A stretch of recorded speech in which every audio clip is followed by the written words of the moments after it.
Hello friends. Husband duty गला पर रोसे घर को पलि आसती। आज रुटी करुचे भावे खरारे रुटी सकाଳେ पखाल खिया होता। हजबैंड रेगुलर खाती कि मु भी खाएनि कि जो गरम खरा प्रबल होची ना से सका उष्णा भात पखाल अल्प टिके से बटर मिल्क पकईकरी ना दही पकईकरी जहाँ गोटे भजा करदे टे आंब खाईदेकरी जाऊँच जदि पखाल खाइले खरा बेले रुटी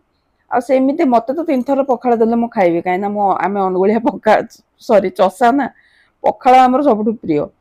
कि हजबैंड एत भल पाती सका खाई माने से खाइबे रुटी से भात मान बसई देती पखाल करने सेपटे कहीं काली सका पुणी दरकार ना भात पखाल करा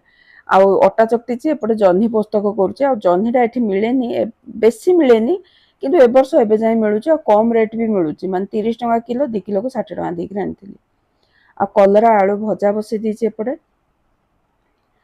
माने आज कलरा आलू भजा जह्नी पोस्तक रुटी आठू बेसी किसी नुह खाई सारा पलि आसली पुणी रोसे घर को कहीं जहाँ तरकारी पत्र बड़ी फ्रिज रखिदेकरी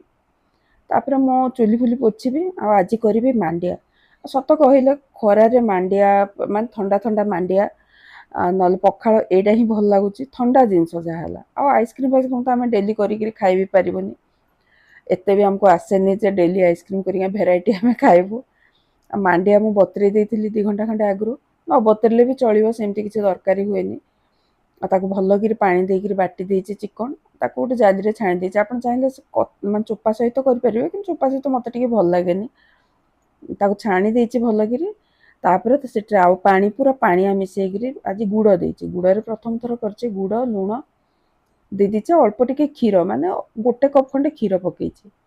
भल कि घाटी दिंतु गरम गरम एमती भल लगे ना ठंडा हेल्ले पीस पीस करी भी खातु।